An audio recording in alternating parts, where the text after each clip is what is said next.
Oke, lanjut. Kamu sudah buat suatu perkondisian. Lanjut ke MySQL query. Di sini fungsinya untuk membuat dan menjalankan query insert ke database. Ini ada penjelasannya. Insert adalah perintah SQL untuk menambah data baru. Values tentukan nilai-nilai untuk setiap kolom. Jadi MySQL query ini bakal ngisi data ke tabel karyawan. Value itu isi ya. Value nya adalah ini. Karena kita tadi udah buat perkondisian ini, kita juga harus panggil di sini. Tambahin koma. Kalau misalnya mau tambahin variabel baru itu harus ada komanya dulu. Ini udah ada status ID. Nah, penjelasan variabel di sini itu diambil dari sini. Ini ya, mengambil data dari form yang dikirim via post. Nah, kenapa bukan status input? Karena yang lain kan udah sesuai. Kenapa bukan status input? Karena nanti tadi ada perbedaan ngomong logikal. Seharusnya drop down tapi inputan biasa ya, kita ngetik biasa untuk statusnya. Jadi harus ada perkondisian di sini. Nah, penjelasan di sini, kolom ID untuk increment null agar otomatis ini dibuat null.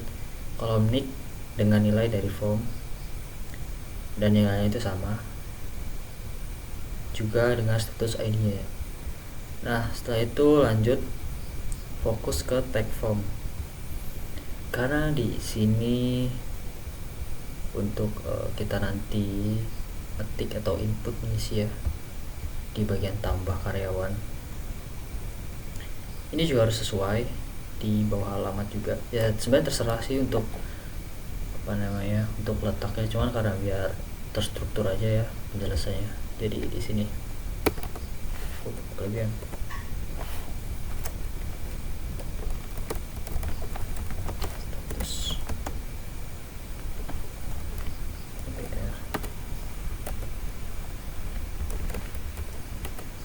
Input type-nya text, kemudian untuk name-nya salah,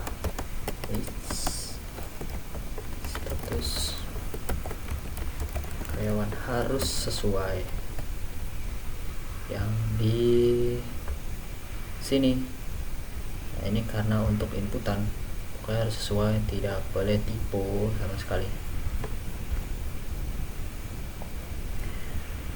Oke, sudah ya. Coba testing. Refresh dulu. Nah, kolom status ini untuk pengisian atau inputannya ini sudah ada. Nah, ini juga jadi penjelasan ya. Kenapa harus ada perkondisian? Intinya untuk bagian logic ini seharusnya kalau misal dibuat drop down atau dibuat seperti ini, itu lebih simpel, tidak ada kondisi seperti ini. Apa sih drop down? Ini contohnya. Keuangan, HRD, IT, marketing ini diambil dari database gitu. Jadi udah disiapin lah intinya buat isinya. Ya, coba isi ya. Divisi IT, jabatan.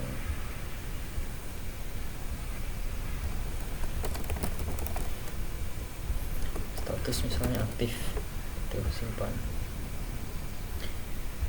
Sudah, langsung ke sini ya. Ini buat edit. Nah, editnya belum ditambah untuk bagian status. Jadi kita tambah dulu.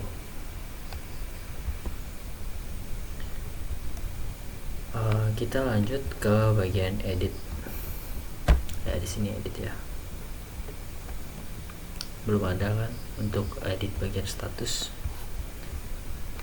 Untuk kodenya itu hampir sama kayak yang ditambah. Kita ambil bagian status input sampai sini ya.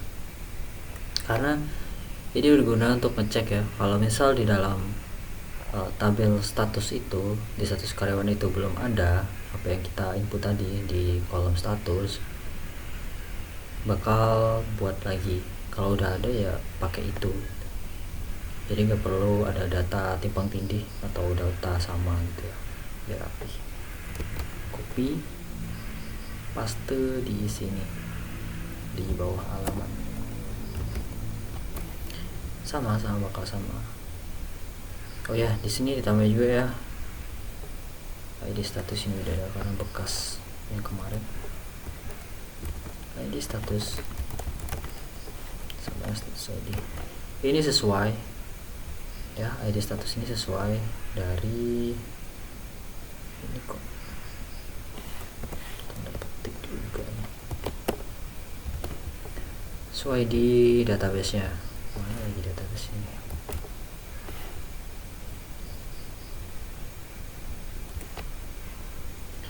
Sebentar.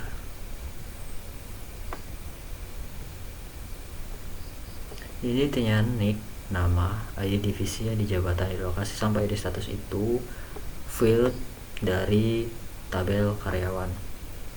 Nah, jadi MySQL query ini membuat dan menjalankan query update ke database. Jadi update data terbarunya gitu. Update adalah perintah SQL untuk mengubah data yang sudah ada. Set, tentukan kolom mana yang akan diubah dengan nilai baru. Where ID sama dengan ID sama kondisi, hanya ubah data dengan ID tertentu. Nah, di sini ya, hanya update data dengan ID yang sesuai. Lalu buat ini, nah ini adalah query untuk mengambil data karyawan beserta nama status. MySQL query ya, di variabel data.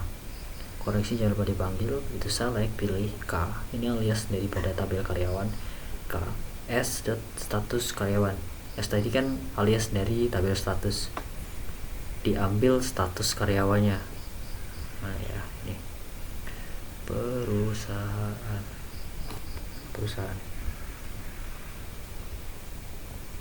Nah ini status ini ya, status karyawan ini. Jadi di tabel status ambil status karyawan dari form karyawan sebagai K, aliasnya K. Lalu left join status, tabel status ini join sebagai S on K, ini K kan tadi karyawan, K ID status sama dengan SID. Artinya ID status itu mengambil dari ID di tabel status ini ya. Jadi diambil di sini. Misal di status ini ID-nya 1, ya berarti di karyawan juga 1. Nah, ID statusnya juga 1 nih. Karena diambil dari situ. Gitu. Contohnya gitu ya. Di mana k.id sama dengan ID. Nah, kalau udah kita langsung fokus juga ke bagian tag form. Ada mirip juga kayak yang tadi, cuman ini beda ya. Karena kita panggil, kita minta value-nya.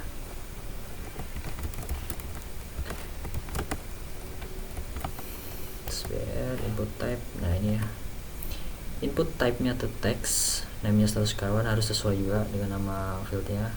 Value-nya, nah ini apa maksudnya? Jadi kita mengambil kok ini ya, salah kita edit. Nah sekarang udah ada ya statusnya. Nah ini aktif. Jadi value ini maksudnya ambil isi dari tabel karyawan tadi. ID statusnya 1 artinya aktif kan yang tadi. Di sini dipanggil aktif. D ini apa sih? D ini variabel yang diambil dari sini. Nah, MySQL fetch array atau kita tuh mau nge-fetch atau mengisikan arraynya tuh ke bagian data. Itu ya. Nah, kalau misalnya kita update juga harusnya udah bisa. Ini ada 2. Nah, udah bisa kan? Sekarang hapus. Push juga udah aman. Artinya udah selesai. Itu aja sih tahapannya. Yang pertama tadi kan buat bagaimana cara bertabel, udah selesai. Kalau misalnya langsung paham mungkin agak susah, tapi setidaknya tahu secara logika.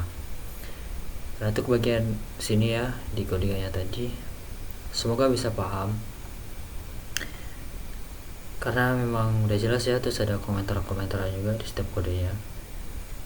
Kalau misal dibilang tetap susah dipahami, wajar karena memang belum ada basicnya lah, kita belum ada fundamentalnya, jadi tetap susah. Jelas di sini kakak udah jelasin. Kalau misal kurang jelas kayak minta maaf, yang penting kakak udah usahain buat yang lainnya ya biar paham. jadi bisa ngerjain tugas-tugasnya lebih mudah. Oh ya, kalau misal bingung, sekarang kan ada AI, bisa tuh ditanya lebih lengkap dan lebih logis lagi, maksudnya itu apa sih, gitu. Oke, cukup ya karena udah selesai.